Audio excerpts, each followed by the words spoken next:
Hello दोस्तों, नमस्कार। मैं हूं आपका दोस्त तबरेज़ आलम और इलेक्ट्रोस्टैटिक सीरीज़ में अगली वीडियो में आपका स्वागत करता हूं।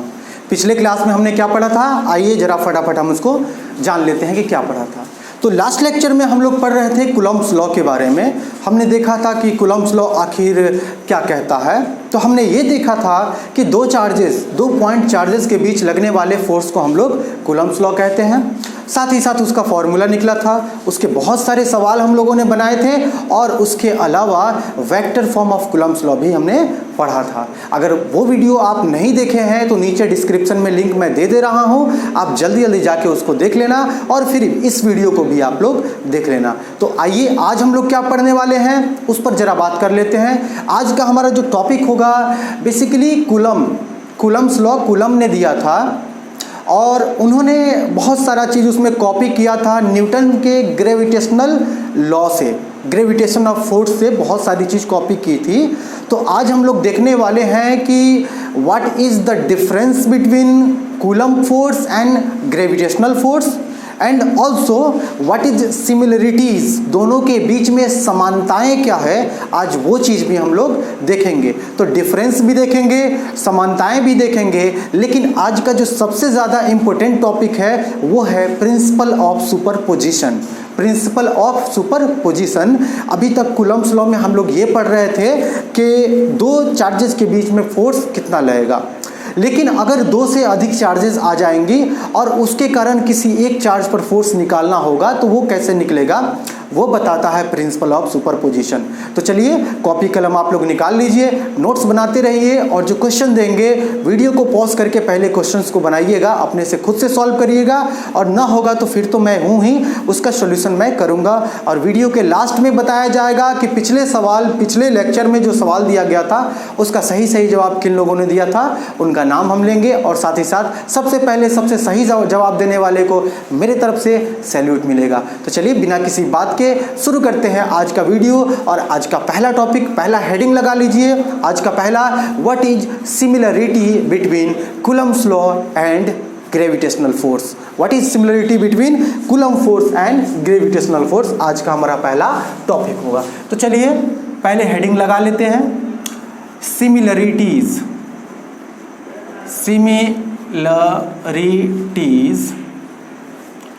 बिटवीन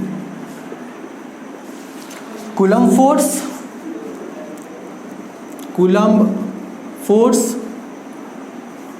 एंड ग्रेविटेशनल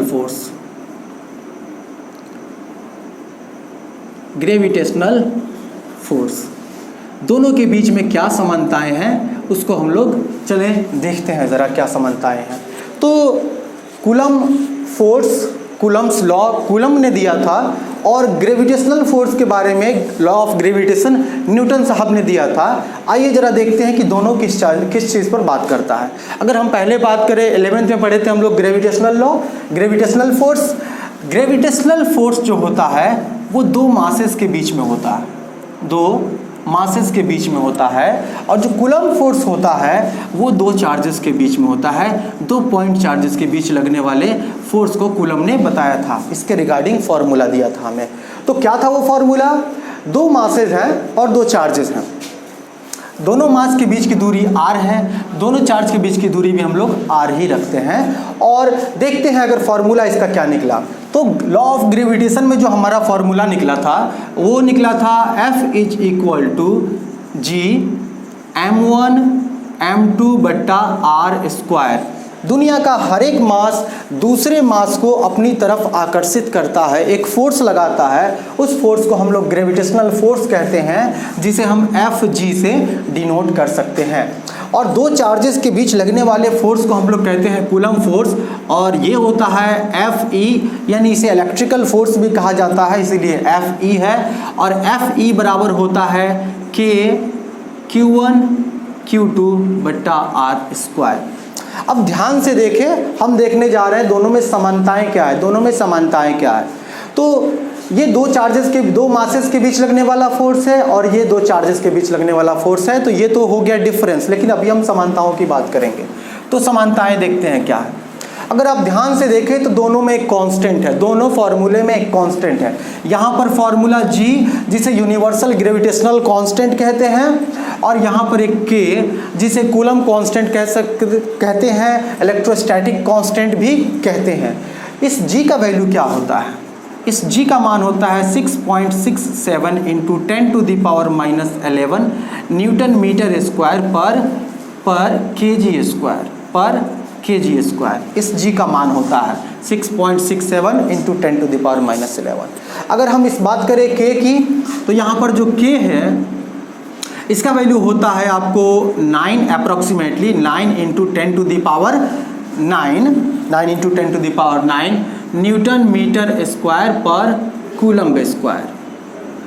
तो ये एक समानता हो गया कि दोनों फार्मूले में आता है कांस्टेंट, दोनों फार्मूले में एक कांस्टेंट आता है। चले, ये तो उतना बड़ा समानता नहीं हुआ, अगर आप चाहें तो इस पॉइंट को इग्नोर भी कर सकते हैं, लेकिन जानना ज़रूरी था। अब अगर अगला पॉइंट देखें तो देखते हैं कि दोनों फार्मूले में नीचे में आर स्क्वायर आता है, इस फार्मूले में भी आर स्क्वायर आता है और इस फार्मूले में भी आर स्क्वायर आता है, यानी कि इसको कहते हैं इनवर्स स्क्वायर लॉ। यानी दोनों का दोनों कूलम्ब्स लॉ और ग्रेविटेशनल फोर्स, कूलम फोर्स और ग्रेविटेशनल फोर्स दोनों इनवर्सली प्रोपोर्शनल होता है स्क्वायर ऑफ द डिस्टेंस के, यानी इसको कहते हैं इनवर्स स्क्वायर लॉ। तो लिख सकते हैं कि both forces depends on inverse square law. किस पर डिपेंड करता है? इनवर्स, या हाँ, both forces depends on inverse square law. Inverse square law पर दोनों का दोनों डिपेंड करता है।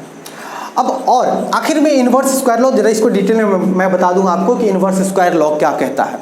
इनवर्स स्क्वायर लॉ ये कहता है कि अगर दूरी बढ़ेगी तो दोनों के बीच में जो दोनों मासेस है, दोनों के बीच में जो फोर्स होगा वो घटेगा, या दोनों चार्जेस के बीच में जो फोर्स, इलेक्ट्रिकल फोर्स है, वो भी क्या होगा? घटेगा। लेकिन सिर्फ घटेगा नहीं, कितना घटेगा? दुगना घटेगा, स्क्वायर में घटेगा। इसको ऐसे समझिए कि अगर दूरी को दुगना कर दिया गया, बढ़ा दिया गया दोगुना, तो फोर्स आपका 2 का स्क्वायर करिए 4 गुना घट जाएगा। अगर दूरी को 4 गुना बढ़ा दिया गया तो फोर्स 4 चौका 16 गुना घट जाएगा। अगर दूरी को 4 गुना घटा दिया गया, दूरी को 4 गुना अगर आप घटा दो तो फोर्स क्या हो जाएगा? 16 गुना बढ़ जाएगा। इसी को कहते हैं इनवर्स स्क्वायर लॉ। अगर अगला हम डिफरेंस, चलिए अगला हम देखते हैं डिफरेंस क्या है। ये दोनों का दोनों जो फोर्स होता है वो एक कंजर्वेटिव फोर्स होता है, दोनों का दोनों कंजर्वेटिव फोर्स होता है, यानी कि both forces are conservative in nature. इनकी प्रकृति कैसी होती है? ये कंजर्वेटिव होता है। अब इस पॉइंट को भी जरा डिटेल में देखो, एवरीथिंग, सब कुछ समझ के चलो आप अच्छे से। आखिर में कंजर्वेटिव का मतलब होता क्या है, जरा ये समझिए। अगर हम साइंस की भाषा में बोले कंजर्वेटिव का मतलब क्या होता है, तो वैसे फोर्सेस जिनको जो पाथ पर डिपेंड नहीं करते हैं, पाथ पर डिपेंड नहीं करते हैं, ओनली डिस्प्लेसमेंट पर डिपेंड करते हैं। लेकिन ये थोड़ा सा हो गया आपका अलग लिख सकते। अगर आम बोलचाल की भाषा में आपको हम समझाएं कंजर्वेटिव क्या होता है, तो जिसको करने से, जिस काम को करते हैं, फोर्स लगाते हैं, तो वो एनर्जी स्टोर होती है और वो फिर आपको मिलती है, यानी पोटेंशियल एनर्जी काइनेटिक एनर्जी बनती है, काइनेटिक एनर्जी पोटेंशियल एनर्जी भी बनती है। अब कैसे? जैसे कि आप मान लो कि वो गुलेल उड़ाए हो गए, है ना, चिड़िया मारने वाला, किसी चीज़ को मारने वाला गुलेल, तो आप क्या करते हो? पहले फोर्स लगाते हो। तो जब आप वो फोर्स लगाते हो तो आप उसको काइनेटिक एनर्जी देते हो, और जब आप हाथ रोकते हो तो आपके इसमें पोटेंशियल एनर्जी होता है, और जैसे छोड़ते हो ये चला जाता है ना। तो ये एक तरीके का क्या हुआ? कंजर्वेटिव फोर्स हो गया। बट अगर बात करें ग्रेविटेशनल फोर्स कैसे कंजर्वेटिव होता है, तो जैसे हमने इसको ज़मीन से ऐसे उठाया और इस पर काम किया, काइनेटिक एनर्जी था, अब ये रुका है, इसके पास क्या आ गया? पोटेंशियल एनर्जी आ गया। अब इसको छोड़ेंगे तो कहाँ जाएगा? अपने आप नीचे चला जाएगा। क्या हमने कोई फोर्स दिया उसको नीचे जाने के लिए? नहीं, हमने उस पर ऑलरेडी वर्क किया था, और जो वर्क था वो पोटेंशियल एनर्जी उसका बन गया था। अब अगर बात करें नॉन कंजर्वेटिव का एक एग्जांपल दे, तो जैसे हम लोग किसी चीज़ को रगड़ते हैं, तो एक बार ऐसे रगड़ दिया और छोड़ दिया तो क्या वापस आता है? नहीं आता है। लेकिन एक स्प्रिंग को अगर दबाते हो तो वापस ज़रूर आता है। उस पर काइनेटिक एनर्जी दोगे तो वो स्टोर हो जाएगा एनर्जी और फिर आपको वो एनर्जी देगा, फिर से काइनेटिक एनर्जी में आपको कन्वर्ट करेगा और चीज़ों को दूर भेजेगा। तो ये होता है। तो जो कूलम फोर्स होता है और जो ग्रेविटेशनल फोर्स होता है, दोनों का दोनों कैसा फोर्स होता है? कंजर्वेटिव फोर्स होता है। अच्छे से समझ गए ना? तो आज के बाद अगर कोई आपसे पूछे कि कंजर्वेटिव फोर्सेस क्या होते हैं तो ज़रूर बता देना उसे। अब नेक्स्ट अगर हम लोग देखें तो ये दोनों फोर्सेस, ग्रेविटेशनल फोर्स साथ ही साथ कूलम फोर्स, दोनों का दोनों सेंट्रल फोर्स होता है। आइए इस पॉइंट को लिख लेते हैं। तो both forces are central force, central force. अब इसका मतलब क्या होता है, आओ इसको भी अच्छे से समझ लो। सेंट्रल फोर्स का मतलब क्या होता है? अब जैसे अगर हम बात करें कि एक चार्ज बॉडी है, एक चार्ज है हमारा, है ना, और एक ये छोटा चार्ज है लेकिन इससे भी बहुत छोटा एक और चार्ज है। तो इस पर जो फोर्स लगेगा, इस पर बहुत सारा चार्ज अगर बात करें, इलेक्ट्रिकल फोर्स की बात करें, तो ये क्या करेगा, ये पार्टिकल भी इसको खींचेगा, ये पार्टिकल, अगर ये निगेटिव चार्ज है तो ये पार्टिकल भी इसको खींचेगा, ये पार्टिकल भी इसको खींचेगा, लेकिन अल्टीमेटली ये जाएगा कहाँ पर? ये सेंटर की डायरेक्शन में ही अट्रैक्ट होगा या सेंटर की डायरेक्शन में ही रिपेल होगा, है ना। इस जैसे फोर्स को कहते हैं हम लोग सेंट्रल फोर्स कहते हैं। अगर एक दूसरा एग्जांपल ग्रेविटेशन का दें तो जैसे ये अर्थ है ना, और कोई आदमी यहाँ पर उछलता है, ऊपर में उछलता है, तो वो किधर की तरफ उसको फोर्स लगता है? पृथ्वी का ये हिस्सा भी उसको खींचता है, पृथ्वी का ये हिस्सा भी उसको खींचता है, लेकिन वो जाएगा किधर? सेंटर की तरफ हमेशा फोर्स लगेगा। तो ग्रेविटेशनल फोर्स और कूलम फोर्स दोनों का दोनों कैसा फोर्स है? आपका सेंट्रल फोर्स है। आओ तो इसको भी हमने लिख लिया कि दोनों का दोनों कैसा फोर्स है? सेंट्रल फोर्स है। अब दोनों में और क्या समानताएं हैं इसको भी देखिए। तो अगर दोनों फोर्सेस के डायरेक्शन की बात करें, दोनों फोर्सेस के डायरेक्शन की बात करें, तो ये मास है, ये मास है। अब मास और मास क्या करेगा? ये इसको आकर्षित करेगा और ये भी क्या इसको करेगा? आकर्षित करेगा। ये चार्ज क्या करेगा? अगर दोनों प्लस है तो रिपेल करेगा, और एक प्लस है और एक माइनस है तो क्या करेगा? अट्रैक्ट करेगा। लेकिन अगर आप ध्यान दें डायरेक्शन में, तो कहीं भी फोर्स लग रहा है लेकिन वो उसी लाइन में है जिस लाइन में ये दोनों चार्जेस कनेक्टेड हैं। जो सीधी लाइन इसको कनेक्ट कर रही है वही लाइन में फोर्स भी है। यानी दोनों में एक और समानता हो गया कि direction of force, direction of force is along the line joining two charges, joining two charges या masses। तो ये डिफरेंस हो गया आपको कूलम्ब्स लॉ और ग्रेविटेशनल लॉ में। जल्दी जल्दी इसको आप लोग नोट करिए, वीडियो को पॉज करके। कर लिया नोट? ओके। तो चलिए अब हम लोग चलते हैं। ये हो गया सिमिलरिटीज़। आइए एक बार फिर से रिवाइज करा दें आपको कि दोनों में एक कांस्टेंट था, इसमें जो होता है उसको यूनिवर्सल ग्रेविटेशनल कांस्टेंट कहते हैं, और इसमें जो है कूलम कांस्टेंट होता है। दोनों की वैल्यूज दे दी हमने, और उसके बाद देखा दोनों में सिमिलरिटी क्या है। Both forces depends on inverse square law, या दोनों फोर्सेस इनवर्स स्क्वायर लॉ को फॉलो करते हैं। Both forces are conservative in nature, दोनों फोर्सेस कंजर्वेटिव होते हैं। Both forces are central force, दोनों फोर्स कैसा होता है? सेंट्रल फोर्स होता है, और दोनों का डायरेक्शन होता है along the line joining two charges या टू मासेस। नोट कर लिया आपने? ओके। तो अब हम चलते हैं, ये तो हो गया डिफरेंस। अब हम चलते हैं जरा दोनों में समान, ये तो हो गया समानताएं, माफ करना। अब हम देखते हैं दोनों में डिफरेंस क्या है। What is the difference between Coulomb force and gravitational force? तो चलिए इसको मिटा दे रहे हैं। लिख लिया है ना आप लोग? चलो तो चलो अब हम लोग देखने जा रहे हैं कि दोनों में डिफरेंस क्या है। What is the difference, heading लगाइए, what is the difference between Coulomb force and gravitational force? दोनों में डिफरेंस हम लोग देखने चल रहे हैं। क्या है डिफरेंस? तो यहां पर मैं लिख देता हूं, डिफरेंस बिटवीन कूलम फोर्स, माफ करना पिछले में लगता है छूट गया था, coulomb force and gravitational force. Okay, तो फिर से बना लेते हैं उसी को। ये है आपका मास m1 और ये है मास m2, दोनों के बीच की दूरी है r। अच्छा, ये जो है आपका चार्ज q1 और दूसरा चार्ज है q2। ओके, कूलम फोर्स दो चार्जेस के बीच लगने वाला फोर्स है और ग्रेविटेशनल फोर्स दो मासेस के बीच लगने वाला फोर्स है। अब डिफरेंस देखिए, इसका जो फार्मूला होता है F बराबर G m1 m2 बट्टा r का स्क्वायर, और इसका जो फार्मूला होता है आपका Fe is equal to K Q1 Q2 बट्टा r स्क्वायर। अब डिफरेंस देखें, ध्यान दें कि जो ग्रेविटेशनल फोर्स होता है वो हमेशा अट्रैक्टिव होता है, यानी कि दो मास एक दूसरे को हमेशा क्या करेगी, सिर्फ और सिर्फ आकर्षित ही करेगी, अट्रैक्ट ही करेगी, कभी ये रिपेल नहीं कर सकती है। तो इसमें हम लोग लिख सकते हैं कि gravitational force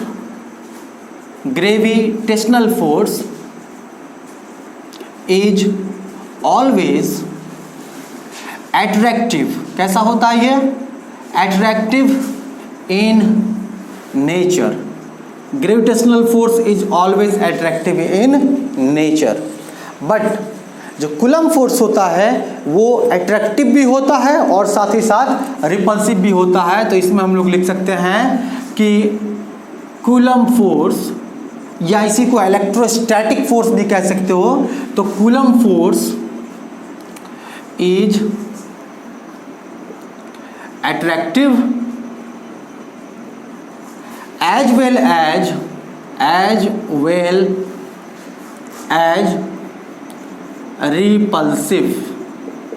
repulsive in nature।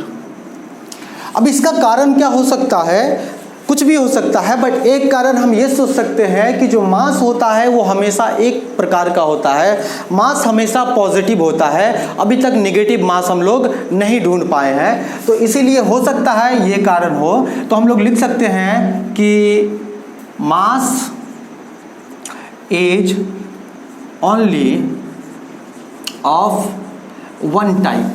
कितने टाइप का होता है? वन टाइप, यानी कि कैसा होता है? Always positive. मास कैसा होता है? Always positive. लेकिन चार्ज को तो हम जानते हैं कि एक प्लस चार्ज होता है और एक माइनस चार्ज होता है। तो charge is of two types. कैसा होता है? दो प्रकार के चार्जेस होते हैं। कौन कौन से? पॉजिटिव चार्ज और दूसरा नेगेटिव चार्ज। दूसरा क्या होगा? Negative charge. अब बात करते हैं अगले डिफरेंस की, कि बड़ा मेजर डिफरेंस दिख रहा है ना आपको? मैं देख लूँ जरा। हाँ, दिख रहा। तो अगर हम अगले क्या बात करें, अगले डिफरेंस का बात करें, तो एक बहुत बड़ा डिफरेंस है कि जो ग्रेविटेशनल फोर्स होता है उसके बीच में कौन सा मीडियम है, कौन सा माध्यम है, उससे कोई फर्क नहीं पड़ता है। दो मासेस के बीच में कौन सा माध्यम है उससे कोई फर्क ग्रेविटेशनल फोर्स को नहीं पड़ता है। लेकिन कूलम फोर्स, पिछले लेक्चर में हमने देखा था कि कूलम फोर्स मीडियम पर डिपेंड करता है। तो ये एक बहुत बड़ा डिफरेंस हो गया दोनों के बीच में। तो हम लिख सकते हैं कि ग्रेविटेशनल फोर्स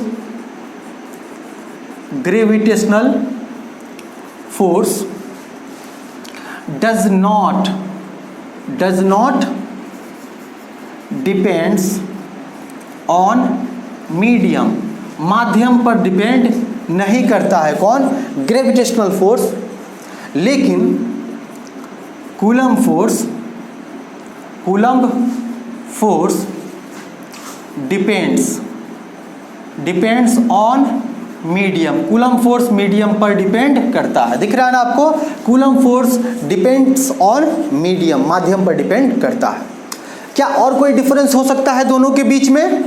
एक और बहुत बड़ा डिफरेंस है, और वो ये है कि कूलम ग्रेविटेशनल फोर्स जो होता है वो बहुत ही कमज़ोर फोर्स होता है। हालांकि पूरे यूनिवर्स को बांध के यही फोर्स रखे हुआ है, लेकिन फिर भी ये बहुत कमज़ोर फोर्स है। अभी मैं आपको एग्जांपल दे के दिखाऊंगा, लेकिन पहले इसको हम लोग लिख लेते हैं क्या कि ग्रेविटेशनल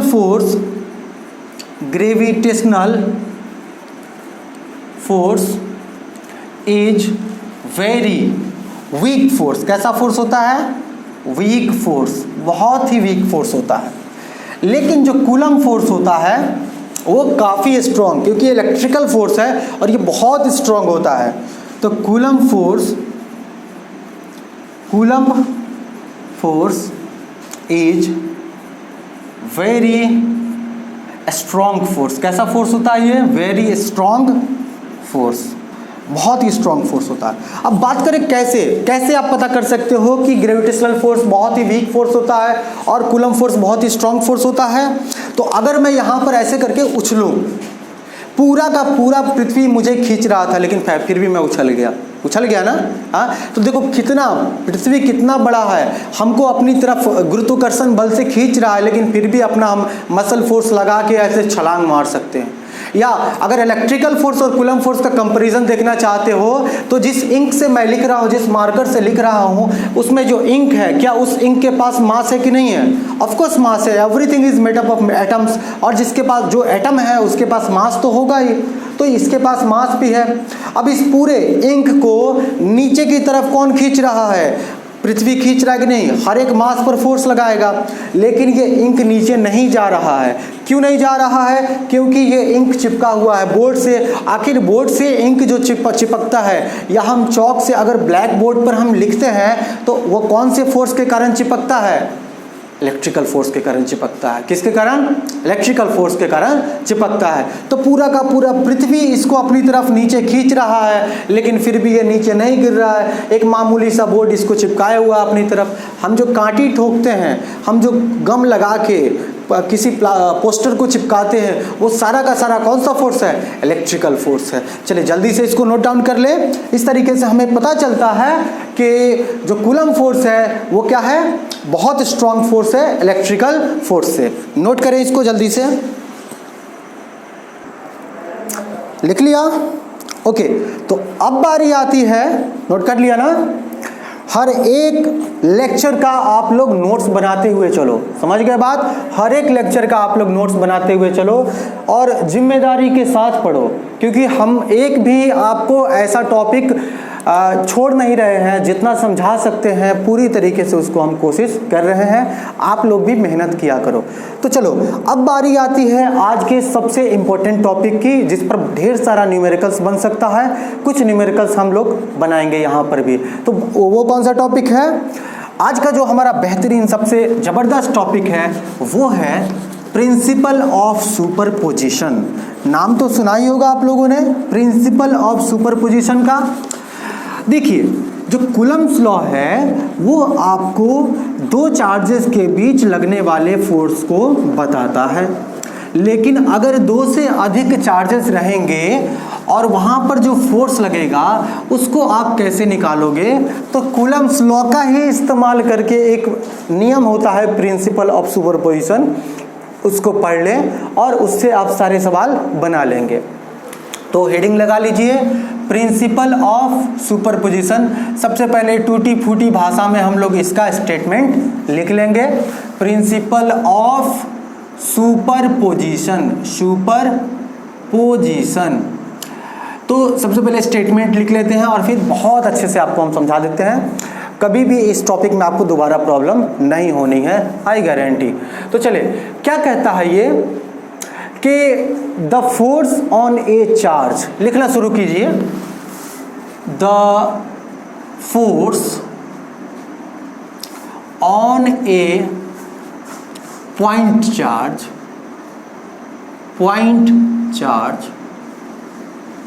ड्यू टू टू और more charges is vector sum of all the forces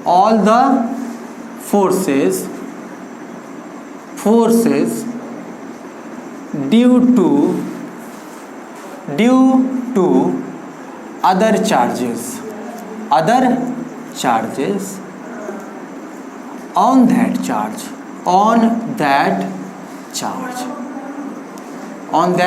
charge so the force on a point charge due to two or more charges is vector sum of all the forces due to other charges on that charge। ये statement है, अगर आपसे 2 number में पूछता है तो इस statement को आप लिखोगे। अच्छा, इसका मतलब क्या हुआ कि जो फोर्स होता है, क्योंकि फोर्स एक वेक्टर क्वांटिटी है, तो जो नेट फोर्स होगा वो होगा आपको vector sum F1 plus F2 plus F3 जितना भी रहेगा प्लस F4 अगर चौथा है तो, है ना, plus dot dot dot Fn भी हो सकता है। जितने फोर्सेस रहेंगे सबको जोड़ देंगे। अब इसको जरा नोट कर ले और अब हम आपको एक्चुअली में समझाते हैं कि ये कहता क्या है। ये कहता है, जैसे हम लोग कूलम्ब्स लॉ पढ़े हैं, Q1 और Q2 के बीच लगने वाला फोर्स, Q1 और Q2 के बीच लगने वाला जो फोर्स होता है वो होता है आपको F बराबर K Q1 Q2 अपन R का स्क्वायर। ये फोर्स का फॉर्मूला हो गया। सपोज आपने 1 पे निकाला तो लिखा कि F12 किसके कारण, दूसरे के कारण, ठीक। लेकिन अगर आपको, ये तो कूलम्ब्स लॉ से डायरेक्ट निकाल लिया, लेकिन अगर आपको दूसरा कोई तीसरा चार्ज आ गया, यहाँ पर एक चार्ज और आ गया, क्या आ गया, Q3, है ना। अब बोला कि Q1 पर टोटल फोर्स कितना लग रहा है, तो Q1 पर Q2 भी फोर्स लगाएगा, Q1 पर Q3 भी फोर्स लगाएगा कि नहीं लगाएगा, तो इसके कारण भी फोर्स लगेगा और इसके कारण भी फोर्स लगेगा। तो करना क्या है, हमें इन दोनों के बीच जो फोर्स लगेगा, जो नेट फोर्स निकलेगा किस पर, Q1 पे, यानी F1 नेट जो निकलेगा आपका वो क्या हो जाएगा, वो हो जाएगा किसके बीच का, इन दोनों के बीच का फोर्स क्या होगा, तो किस पे लगाना है, 1 पे, तो फोर्स का नाम होगा F1 किसके कारण, दूसरे के कारण, वेक्टर, और वेक्टर सम करना है। अब इसके कारण भी जो होगा उसको भी जोड़ देना है और F13 उसका नाम हो जाएगा। तो किसी भी एक चार्ज पर 2 या 2 से अधिक भी रहे तो जो टोटल फोर्स होगा उन अलग अलग कूलम्ब्स लॉ से अलग अलग उनको निकाल लेंगे और उनको क्या करेंगे, फिर हम लोग वेक्टर सम कर देंगे। सपोज अगर यहाँ पर एक और चार्ज आ जाता, क्या, Q4, तो Q4 के बीच भी निकालते कि Q4 कितना लगा रहा है Q1 पे, और यहाँ पर उसको भी हम लोग ऐड कर देते, F14 करके उसको भी ऐड कर देते। अगर एक और चार्ज आता 5, Q5 आ जाता, तो इसके बीच Q5 कितना फोर्स लगा रहा है इस पर, उसको भी ले लेते F15 और उसको भी हम लोग ऐड कर देते। समझ में आ गई बात। यही है प्रिंसिपल ऑफ सुपरपोजिशन। अब हम लोग इसके कुछ प्रैक्टिकल एग्जांपल्स यानी कुछ न्यूमेरिकल्स देखते हैं और फिर आपको बहुत मज़ा आएगा न्यूमेरिकल्स बनाने में। वैसे भी न्यूमेरिकल्स किसी भी कंपटीशन के लिए न्यूमेरिकल्स सबसे ज़्यादा ज़रूरी होता है। नोट कर लिया आपने, बढ़े आगे, दिखाएं आपको सवाल। ओके, तो चलो इसको फटाफट अब मिटा देते हैं और अब हम लोग मज़ा करने वाले हैं, यानी कि न्यूमेरिकल्स बनाने वाले हैं।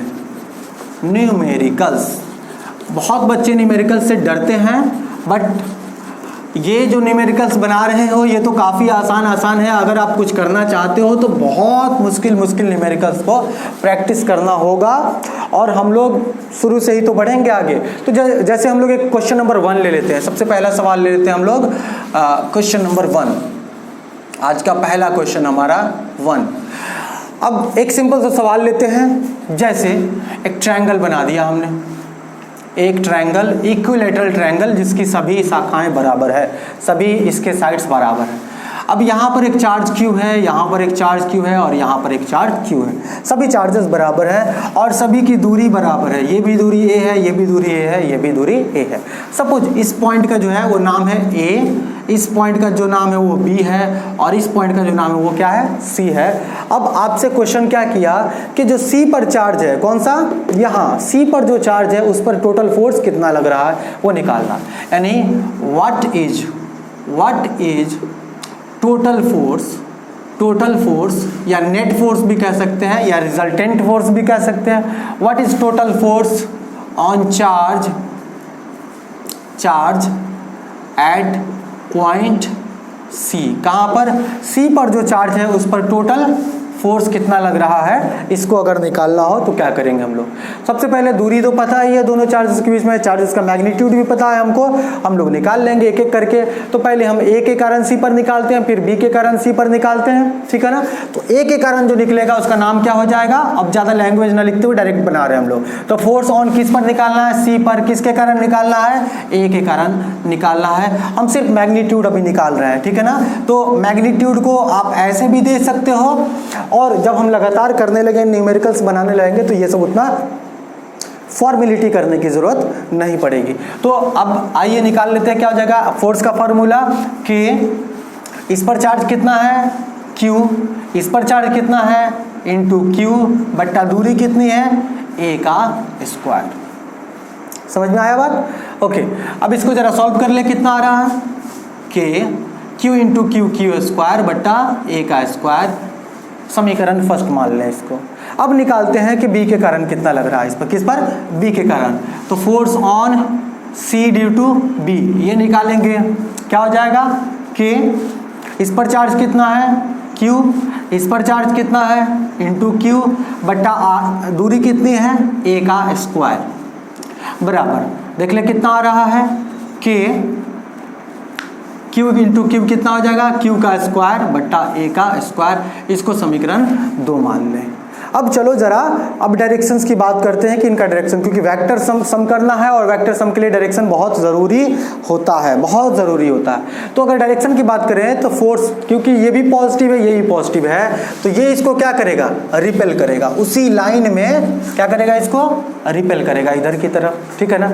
और ये भी उसको क्या करेगा? रिपेल करेगा। ये भी उसको करेगा रिपेल, ये भी इसको क्या करेगा? रिपेल करेगा। ये कौन सा फोर्स है? ये फोर्स है ए के कारण, FCA है, FCA है। और ये कौन सा फोर्स है इधर जो गया है? उसका नाम है FCB नाम है उसका, FCB नाम है। अब जरा फोर्सेस को ध्यान देना, इधर दिख रहा है ना क्लियरली। अब दोनों के बीच में यहाँ पर चार्ज था Q, अब तो निकाल लिया, उसको जरूरत नहीं है, ऊपर लिख दे रहे हैं, ठीक है। अब दोनों के बीच का एंगल हमको निकालना, एंगल पता होना जरूरी है वेक्टर सम करने के लिए। तो देखो ये है इक्विलेटरल ट्रायंगल।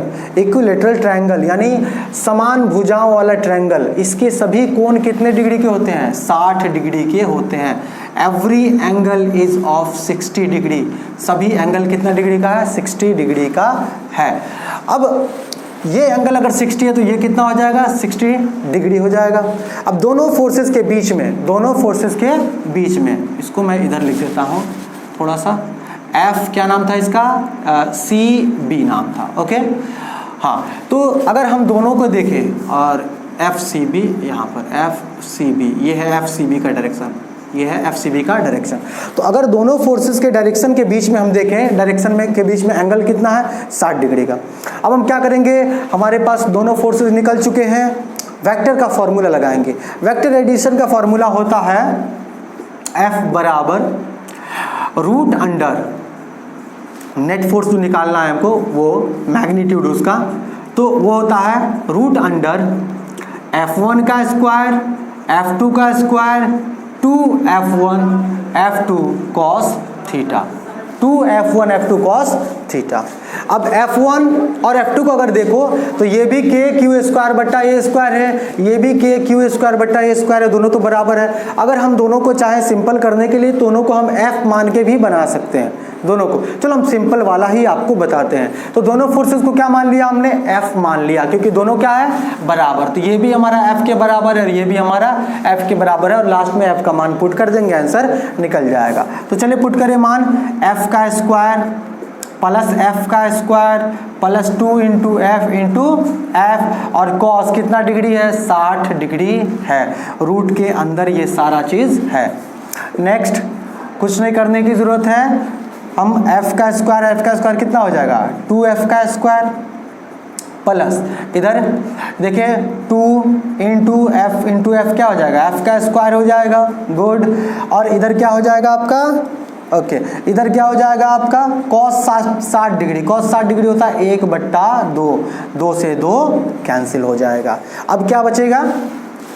इधर देख लें, एफ नेट हम लोग निकाल रहे हैं। इधर देख लें 2f का स्क्वायर, यहाँ पर क्या बचा 1f का स्क्वायर, तो क्या बचेगा 2 और 1 3f का स्क्वायर, और अगर बराबर करोगे तो f बाहर आ जाएगा और क्या बचेगा अंदर में, सिर्फ √3 बच जाएगा, क्योंकि f स्क्वायर में है तो बाहर आ जाएगा, अंदर क्या बचा √3 बचा।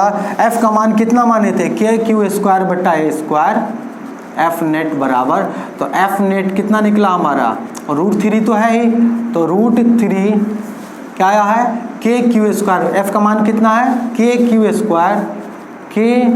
स्क्वायर बट्टा a स्क्वायर, ये हमारा हो गया आंसर। और दोनों का डायरेक्शन क्या होगा, क्योंकि दोनों फोर्सेस बराबर है, ये बीचों बीच ये वाला f नेट का डायरेक्शन हो जाएगा। समझ में आया बात, इसको नोट कर लें और क्वेश्चन को 1-2 बार प्रैक्टिस जरूर करें, समझे। क्वेश्चन को प्रैक्टिस करेंगे तो आपसे अगले सवाल जो है और अच्छे से और जल्दी जल्दी आप लोग बना लेंगे। तो चलो फटाफट आप लोग इसको नोट कर लें, तो ज़रा कर लिया नोट, ओके। तो चलिए अब हम आगे एक और सवाल देखते हैं इस पर जरा बना के। इसमें तो कोई वैल्यू मैंने नहीं दिया था, लेकिन अब वैल्यू के साथ आपको एक क्वेश्चन देता हूं।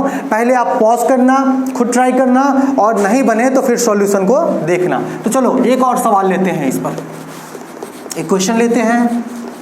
क्वेश्चन वही रहने देते हैं, what is the net force या total force on charge at C पर लगने वाला टोटल फोर्स बताएं। और क्वेश्चन ले लेते हैं हम लोग एक ट्रायंगल, एक इक्विलैटरल ट्रायंगल, यानी जिसकी सभी भुजाएं बराबर है। और क्वेश्चन में ये दिया हुआ है कि जो भुजा है वो 10-10 सेंटीमीटर की है। कितनी है, इसके साइड्स जो है वो 10-10 सेंटीमीटर की है। ये पॉइंट ए है, ये पॉइंट बी है और ये पॉइंट सी है। अब चार्जेस जरा दिए हुए हैं इसके, क्यू ए कितना दिया हुआ है क्वेश्चन में, जरा देखें तो QA दिया हुआ है 100 माइक्रोकूलम, गुड। QB जो है वो भी दिया हुआ है आपका 100, QB जो है वो भी है 100 माइक्रोकूलम, और QC जो है वो दिया हुआ है -100। QC कितना दिया हुआ है, वो दिया हुआ -100 माइक्रोकूलम। इस क्वेश्चन को जरा ध्यान से देखें, पहले वीडियो को पॉज करें और खुद से बनाने की कोशिश करें। आपसे क्वेश्चन क्या कह रहा है, what is the total force on charge at point C, यानी कि -100 माइक्रोकूलम पर टोटल फोर्स कितना लग रहा है वो हमको बताना है। तो चले सबसे पहले क्या कर लेंगे कि इस सेंटीमीटर को मीटर में कन्वर्ट कर लेते हैं। और मीटर में कैसे कन्वर्ट करेंगे, 100 से भाग देके। तो 10 सेंटीमीटर है, 10 सेंटीमीटर को कितना भाग देंगे 100 से, तो वो किससे बन जाएगा मीटर में। 1 0 से 1 0 गया, बचा क्या 1/10 मीटर। 1/10 मीटर को हम 10 के पावर -1 भी लिख सकते हैं। तो इसको क्या लिख सकते हैं 10 के पावर -1 मीटर। इसको भी क्या लिख सकते हैं 10 के पावर -1 मीटर। इसको भी क्या लिख सकते हैं 10 के पावर -1 मीटर। अब इनके बीच की दूरी पता है हमको। अब माइक्रो यहाँ पर जो दिया, माइक्रो का मतलब क्या होता है 10 के पावर -100, तो ये हो जाएगा आपका -100 है ना, -100 माइक्रो मतलब क्या आ जाएगा 10 के पावर -6 कूलम। अब देखिए जरा यहाँ पर 2 0 है, अब 6 में से 2 0 चला जाएगा तो कितना हो जाएगा 4 0 बचेगा, यानी कि माइनस लिख सकते हैं 10 के पावर -4 कूलम। इसको लिख सकते हैं प्लस, ये तो प्लस में है तो 10 के पावर 4 सीधे कूलम। ये कितना है प्लस में है, इसको भी लिख सकते हैं 10 के पावर 4 कूलम। ये कर लेने से हमारा जो सॉल्यूशन है कैलकुलेशन है वो काफ़ी इजी हो जाएगा, इसलिए मैंने भी इसको पहले ही कर लिया। माइक्रो था 10 के पावर -6 था, अब ये करेंगे तो 10 का पावर 2 हो जाएगा, पावर प्लस में है पावर माइनस में है, 6 में से 2 चला जाएगा तो कितना बचेगा 4 बचेगा। समझ में आ गया ना। अब हम क्या करेंगे एक एक करके, क्योंकि ये QA भी इस पर फोर्स लगाएगा और QB भी इस पर फोर्स लगाएगा, दोनों को हम लोग निकालेंगे। तो चलो पहले हम लोग निकाल लेते हैं force on charge C due to charge A, यानी इसका नाम हो जाएगा force on charge C due to charge A। FCA का मैग्नीट्यूड निकाल लेते हैं और फोर्स का फॉर्मूला होता है QC बट्टा R का स्क्वायर। अब वैल्यू अगर दिया हुआ है, क्योंकि दिया तो है वैल्यू, तो K का मान होता है 9 × 10⁹। QA का मान 10 के पावर -4, QC का मान 10 के पावर -4 बट्टा आर का स्क्वायर। आर का दूरी कितना निकला था? 10 के पावर -1 का स्क्वायर। कुछ भी नहीं है। अब जरा कैलकुलेट करके इसको लिख लीजिए कितना आ रहा है। तो पहले तो नंबर को लिख लीजिए 9, फिर देखिए 4 और 4 कितना हो गया? 8, और 9 में से 8 गया तो कितना बच गया? 10 बच गया। ओके, नीचे में जो है आपका 10 का पावर -1 का स्क्वायर, ये हो जाएगा 10 का power -2, plus minus minus plus नहीं हो जाएगा माइनस का स्क्वायर। ये स्क्वायर पावर में है, माइनस पावर में है, वो प्लस नहीं होता है। अब ये जब ऊपर जाएगा तो 9 × 10 तो ऊपर में है ही, ये जाएगा तो 10 के पावर कितना हो जाएगा? +2, नीचे से ऊपर गया तो +2 बराबर। अब देखिए जरा, यहाँ पर 10 का पावर 1 है, वो 10 का पावर 2 है, 2 और 1 कितना हो जाएगा? 3। तो इसकी जो वैल्यू निकल गई वो 10 के पावर 3 न्यूटन निकल गई। कितना? FCA का वैल्यू 9 × 10⁻³ न्यूटन। इसको समीकरण फर्स्ट, इक्वेशन फर्स्ट ले लीजिए। अब हम लोग निकालेंगे B के कारण इस पर कितना फोर्स। अभी डायरेक्शन को कुछ नहीं करना है, सिर्फ आप मैग्नीट्यूड निकालते चलो। तो अब निकालेंगे B के कारण कितना लग रहा है C पर फोर्स, यानी force on C due to B। Values पहले फार्मूला लिख ले, QB बट्टा R का स्क्वायर बराबर K का मान 9 × 10⁻9 और QC और QB सभी चार्जेस तो 10 के पावर -4 ही थे, तो 10 के पावर -4 गुने 10 के पावर -4 डिवाइडेड बाय दूरी तो सबकी 10 के पावर -1 है, स्क्वायर कर दिया। अब अगर हम देखें जरा ध्यान से, 9 × 10⁻9 10 के पावर -4 10 के पावर -4, 9 × 10⁻9 10 के पावर -4 10 के पावर -4, नीचे में 10 के पावर -1 का स्क्वायर, नीचे में 10 के पावर -1 का स्क्वायर है, दोनों सेम है तो कैलकुलेशन भी सेम आएगा। आप करके देख लेना। FCB का जो वैल्यू आएगा वो भी आएगा 9 × 10⁻³ न्यूटन। समीकरण सेकंड कितना हो गया? समीकरण सेकंड हो गया। अब दोनों का दोनों निकल गया। अब बारी आती है दोनों का vector sum. Principle of superposition क्या कहता है? अलग अलग फोर्सेस निकाल दो और उसका वेक्टर सम कर दो। अब बारी आती है दोनों के वेक्टर सम करने की, अब चार्जेस तो हम लोग जान ही गए हैं। अब क्या करते हैं? अरे चार्जेस मिटा दिया मैंने, फिर से लिख लेते हैं। QB कितना था आपका? 10 के पावर -4 कूलम, और QC जो यहाँ पर लिख लेते हैं, QC कितना था? QC अंदर में लिख देते हैं, QC कितना था? -10 के पावर -4 कूलम। अब जरा ध्यान दें कि QB है प्लस, QA है प्लस, और ये क्या है? माइनस। तो ये क्या करेगा इसको अपनी तरफ आकर्षित करेगा। क्या करेगा? इसको अपनी तरफ आकर्षित करेगा। ये भी है प्लस और ये क्या है? माइनस। कितना है? ये माइनस है। ये भी क्या करेगा? इसको अपनी तरफ आकर्षित करेगा। दोनों के बीच में एंगल अगर देखोगे तो कितना आएगा? 60 डिग्री आएगा, क्योंकि ये इक्विलैटरल ट्रायंगल है, सभी एंगल्स बराबर होते हैं। तो कितना आ जाएगा यहाँ पे? ये QC को बाहर में ही रहने दो, एंगल कितना आ गया? 60 डिग्री, और QC का मान 10 के पावर -4 कूलम माइनस लगा के। तो ये माइनस होने के कारण इसने भी इसको आकर्षित किया, इस प्लस ने भी इसको आकर्षित किया।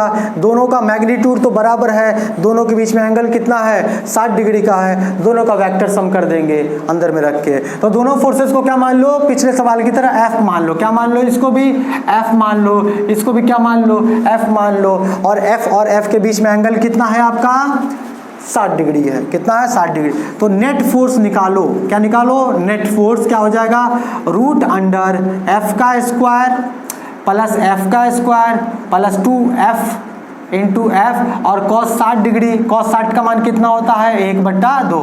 चलो cos 60 लिख देता हूँ पहले मैं, cos 60 डिग्री बराबर √F² प्लस F² 2F² हो जाएगा, 2F² हो जाएगा, और प्लस ये F × F क्या हो जाएगा? ये 2 तो है ही, F का स्क्वायर, और cos 60 का मान होता है 1/2। 2 से 2 कैंसिल हो गया। क्या बचेगा आपका? 2F² प्लस 1F², 3F का स्क्वायर। यहाँ पे नहीं दिख रहा तो इधर देखें। अब इधर देखें, अब कितना हो जाएगा? F तो बाहर में आ जाएगा और √3 बच जाएगा, यानी F नेट जो आया आपका कितना आया? √3, और बाहर में क्या है? F। अब मान इसका रख दीजिए, तो √3 का √3 और F का मान कितना आया था? 9 × 10⁻3, तो गुने 9 × 3 और टोटल करेंगे तो एफ नेट जो हमारा आ रहा है वो कितना आ रहा है 9√3 10 के पावर 3 न्यूटन। ये हो जाएगा आपका सॉल्यूशन। समझ में आया? तो इस तरीके से प्रिंसिपल ऑफ सुपरपोजिशन के सवाल बन जाते हैं। आप लोग जल्दी जल्दी इसको नोट कर लीजिए। कर लिया नोट? जल्दी जल्दी इसको नोट कर लो आप लोग। अब हम देखने जा रहे हैं एक और सवाल। ओके, नोट कर लिया? तो चलो इसको मिटाते हैं और एक और इससे अच्छा सवाल आपको दिखाते हैं जो आपको देखने में काफ़ी डिफिकल्ट लगेगा। ऐसे सवाल काफ़ी डिफिकल्ट लगते हैं देखने में, लेकिन काफ़ी आसान होते हैं। इस तरीके के सवाल आपको बहुत आसान होते हैं। तो चलो आज का हमारा तीसरा सवाल, 2 सवाल तो हो गया, question number 1, question number 2।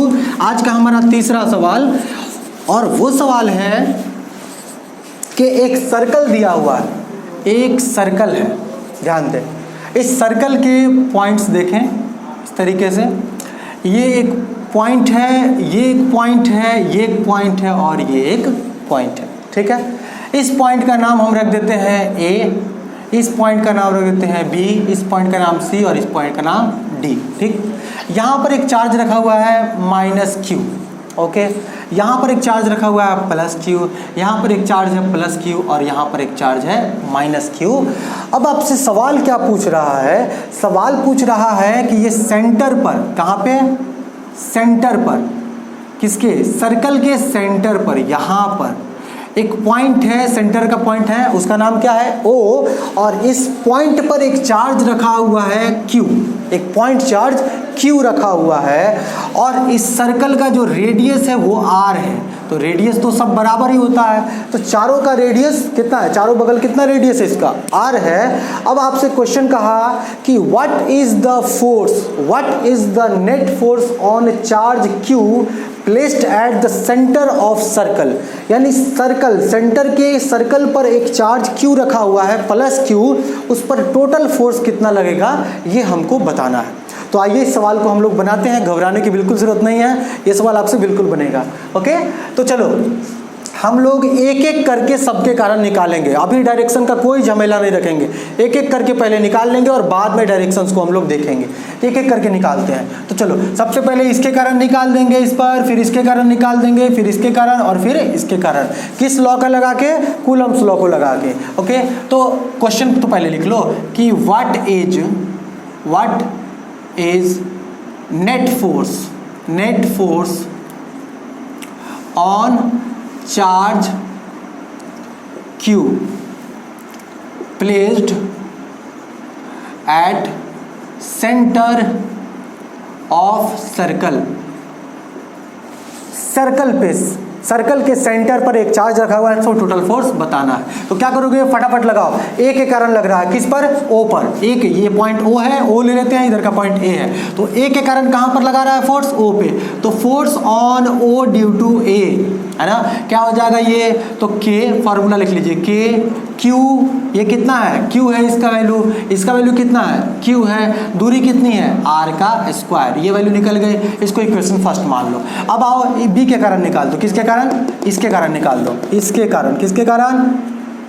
B के कारण निकाल दो। तो FOB हो जाएगा, कितना हो जाएगा? K, और ये चार्ज कितना है? Q, ये चार्ज कितना है? Q बट्टा R का स्क्वायर। दूरी कितनी है? R का स्क्वायर। ये हो गया आपका समीकरण 2। ठीक है, अब जरा ध्यान दो आगे, FOC निकाल दो, FOC यानी ये निकाल दो। तो ये क्या है? क्या हो जाएगा फॉर्मूला? K Q1 Q2 बट्टा R स्क्वायर वाला फॉर्मूला लगा रहे हैं हम लोग। तो ये चार्ज कितना है?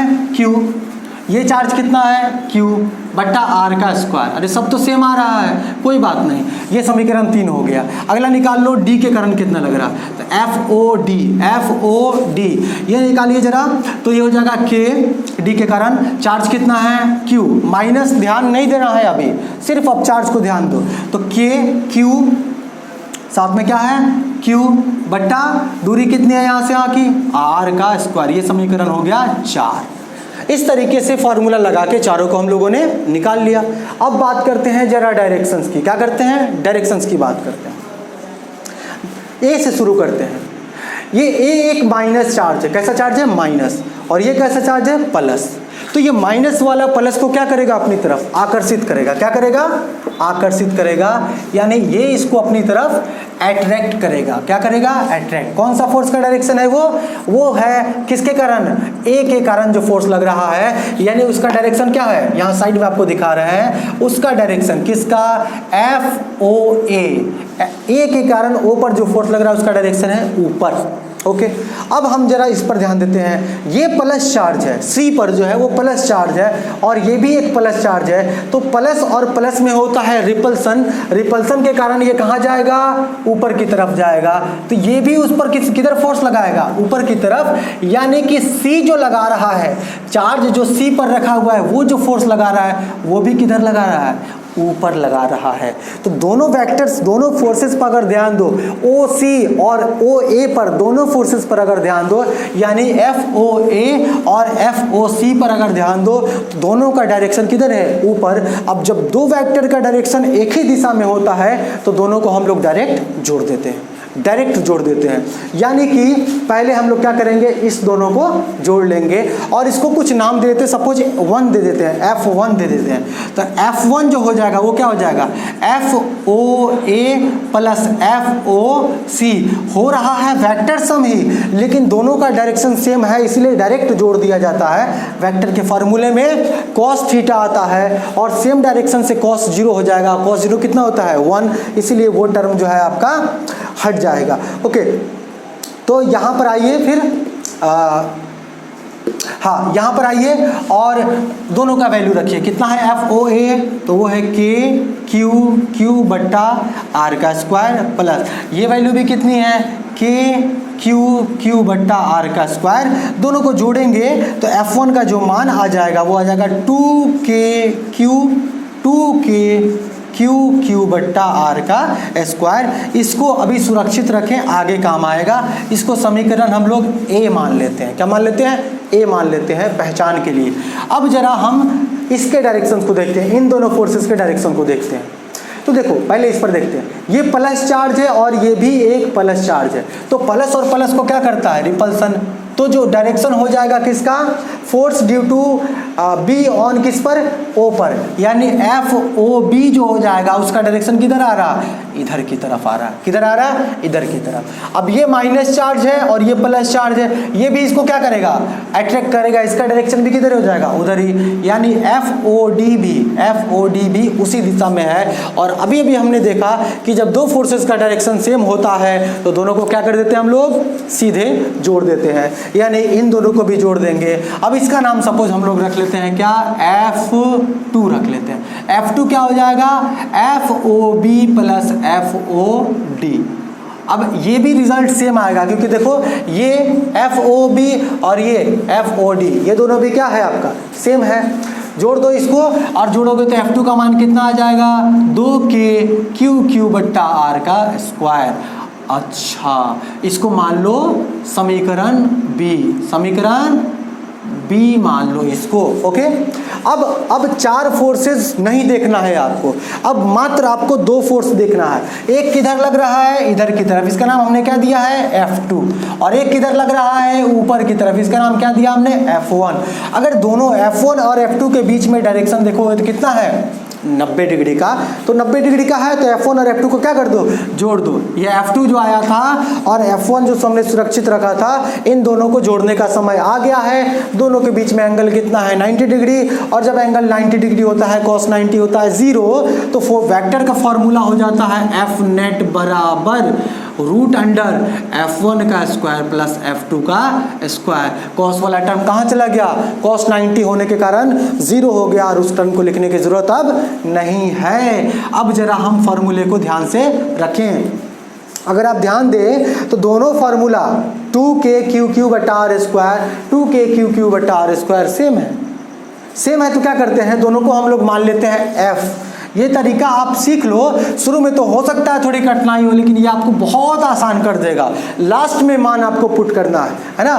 तो F का, दोनों को मान लिया हमने, F का स्क्वायर प्लस F का स्क्वायर बराबर क्या हो जाएगा, रूट अंडर 2f का स्क्वायर, f को बाहर निकाल सकते हैं तो क्या हो जाएगा √2 इंटू f का मान रख दो, यहाँ से रखो चाहे वहाँ से रखो, दोनों का मान तो बराबर है। तो f नेट जो आपका निकल के आया वो आया √2, क्या आया √2, और वैल्यू क्या है आपका 2 गुने 2 क्यू बट्टा आर स्क्वायर। सही से इसको लिख लीजिए, एफ नेट बराबर 2√2 क्यू बट्टा आर का स्क्वायर।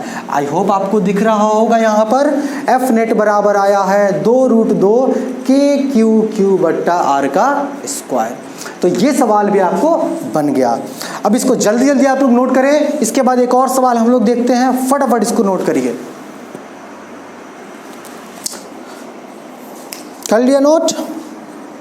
गुड। तो चलो अब हम एक सवाल देते हैं और जरा देखो, इसको पॉज करके पहले बनाना, खुद से ट्राई करना। ओके, तो चलो इस सवाल में हम स्लाइटली यानी थोड़ा सा मिटा देना। ओके, तो इस सवाल में पॉज करके वीडियो को पॉज करके और नोट कर लो, अगर आगे बढ़ गया तो पीछे करके पॉज करो और नोट कर लो। तो इस सवाल में अगर हम थोड़ा सा बदलाव करते हैं, क्या कर दें, थोड़ा सा बदलाव कर दें, तो क्या होगा, जरा आप लोग पॉज करना वीडियो को और पहले ट्राई करके देखना कि कितना निकलता है। ओके, हम सब कुछ सेम रहने देते हैं लेकिन चार्ज में थोड़ा सा बदलाव, यानी कि ये पॉइंट आपका ए था, यहाँ एक पॉइंट यहाँ था, एक पॉइंट यहाँ था, एक पॉइंट यहाँ था, एक पॉइंट यहाँ था, इसको देखो वही दूरी वही रहेगी, ये radius R radius R radius R, और ये पॉइंट है ओ जहाँ पर एक चार्ज क्यू रखा हुआ है। पिछले सवाल में, पिछला सवाल हमारा क्या था, पिछला सवाल भी साथ साथ रहने देते हैं, तो यहाँ पर था -q, यहाँ पर था +q, यहाँ पर +q, यहाँ पर -q। चेंजिंग क्या कर रहे हैं जरा देखो ध्यान से, यहाँ पर -q था, यहाँ पर आपको +q था, वैसे ही रहने दीजिए, यहाँ पर प्लस था इसको माइनस कर दीजिए, और यहाँ पर क्या था माइनस था, इसको क्या कर दीजिए प्लस। पिछला सवाल ये और इस सवाल में डिफरेंस क्या है, हमने इसको प्लस था तो माइनस कर दिया और इसको माइनस था तो प्लस कर दिया। अब इस सवाल को मिटा देते हैं। अब आपसे पूछा what is the net force on charge Q placed at the centre of circle, circle के सेंटर पे। पॉज करो, ट्राई करो और ट्राई करो और सच में बताना कि किससे बन गया है ना, और नहीं बना तो मैं तो कर ही रहा हूँ आप लोगों के लिए। तो चलो अब मैं बता दूं, इसका बिना बनाए, इस सवाल को बिना बनाए आप आंसर दे सकते हो। आपने देखा था कि सभी चार्जेस का मैग्नीट्यूड सेम है। ओके, सभी चार्जेस की दूरी बराबर है, आर है, रेडियस है, बराबर है। बस आप डायरेक्शन पर ध्यान दो। देखो इस चार्ज के कारण, यानी कि ये ए, ये बी, ये सी और डी, ठीक। अब ये जो फोर्स लगाएगा माइनस है और ये प्लस है, क्या करेगा, इसको अपनी तरफ आकर्षित करेगा। कौन सा फोर्स है, FOA के कारण। अब ये देखो ये माइनस है, ये प्लस को क्या करेगा, अपनी तरफ आकर्षित करेगा। कौन सा फोर्स हो गया ये, F, कौन सा यहाँ पर C, तो किसके कारण, किस पर लग रहा है, O पे, FOC। दोनों का मैग्नीट्यूड बराबर आया था। क्या कैलकुलेशन करो तो देखना, दूरी बराबर है, चार्ज बराबर है, मैग्नीट्यूड बराबर आएगा, और डायरेक्शन हो गया अपोजिट। अगर आप और आपका भाई एक रस्सी को खींच रहे हैं और दोनों बराबर फोर्स लगाए हैं तो कहीं जाएगा, वो नहीं जाएगा। नहीं जाएगा मतलब नेट फोर्स क्या है, 0 है। तो ये एक दूसरे को, दो वेक्टर जब अपोजिट हो और इक्वल भी हो मैग्नीट्यूड में, तो वो एक दूसरे को कर देते हैं कैंसिल। तो ये दोनों हो जाएगा कैंसिल। ओके, अब इस पर जरा ध्यान दें, ये प्लस है, ये प्लस को क्या करेगा, रिपेल। कौन सा फोर्स है ये, FOC है, ये FOB है, ये प्लस इसको क्या करेगा, रिपेल। कौन सा फोर्स है, FOD है, रिपेल कर दिया। ओके, तो अब ये देखो कि चार्ज दोनों का बराबर है, चार्ज का फोर्स का मैग्नीट्यूड बराबर आएगा और डायरेक्शन अपोजिट, एक इधर है तो एक इधर, अपोजिट हो गया। ये भी क्या कर देगा, एक दूसरे को कैंसिल। तो नेट फोर्स इस पर जो लग रहा है वो क्या हो जाएगा, F नेट हो जाएगा 0। F नेट क्या हो जाएगा, 0 हो जाएगा। समझे बात को? ओके, अगर समझ गए तो आप, अगर यकीन नहीं हो तो इसको कैलकुलेशन, जैसे पिछले सवाल बनाया था, कैलकुलेशन कर लेना। एंगल क्या हो जाएगा दोनों के बीच में, 180 डिग्री। वीडियो काफ़ी लंबा होता जा रहा है, नहीं तो मैं इसको सोल्यूशन भी आप लोगों के लिए कर देता। करने की ज़रूरत ही नहीं है यार, साइंस पढ़ते हो यानी यार, आप लोग साइंस पढ़ते हो, कैलकुलेशन दिमाग में किया करो, कैलकुलेशन। ओके, अब बारी आती है आज के सवाल की। आज के सवाल की, तो आज का सवाल जो है वो आप लोगों के लिए जिसका जल्दी जल्दी आपको आंसर कमेंट करना है। तो आज का जो सवाल है हमारा, वो सवाल हम ले लेते हैं एक स्क्वायर। एक सवाल है आपका, देखें आज का क्वेश्चन लिख देना, क्या लिख देना, क्वेश्चन नंबर 1, आज का क्वेश्चन नंबर 1 और आंसर उसका कमेंट कर देना।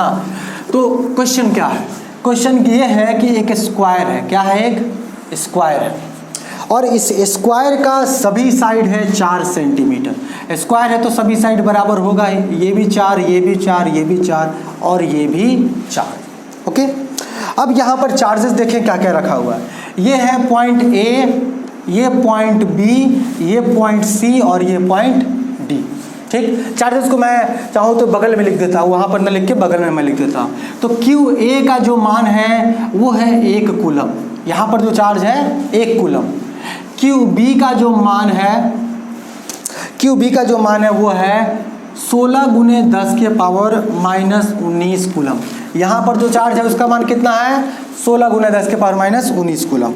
क्यू सी का जो मान है वो है 32 गुने 10 के पावर माइनस 19 कूलम, 32 गुने 10 के पावर माइनस 19 कूलम।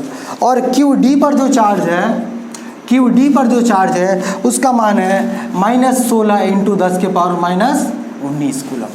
अब आपका ये क्या है, क्वेश्चन क्या है, क्वेश्चन ये है, लिखो क्वेश्चन कि व्हाट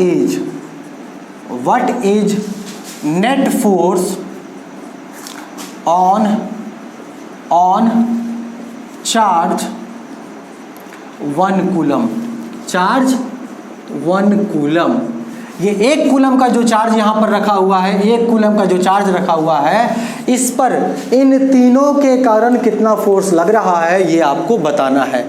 अब दूरी निकालने के लिए थोड़ा सा हिंट दे दूं, ये दूरी निकाल लेना, ये लंब है, ये आधार है, ये लंब है, ये निकल जाएगा कितना, 4√2 सेंटीमीटर। तो ये दूरी आपको पता है, ये दूरी आपको पता है, ये दूरी आपको पता है। इन तीनों के कारण, इसके कारण निकाल लेना, इसके कारण निकाल लेना और इसके कारण निकाल लेना और सबको क्या कर देना, वेक्टर सम। पहले 2 को करना, फिर 2 के दूसरे दोनों का जो रिजल्ट आएगा उसके साथ तीसरे को कर देना। अब बारी आती है कि पिछले वीडियो में किन किन लोगों ने सही जवाब दिया है।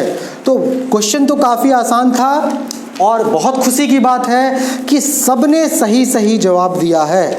और सही जो जवाब दिया है, 4 लोगों ने कमेंट किया है, उनके नाम हैं, मैं ज़रा देख लूँ, हाँ, तो कमेंट किया है रत्नेश कुमार ने, मिस्टर कैफ ने, एमडी उस्मान गनी और साथ ही साथ फैसल ने भी कमेंट किया है। और इन चारों के चारे, आप चारों लोगों का आंसर बिल्कुल करेक्ट है, बिल्कुल सही है।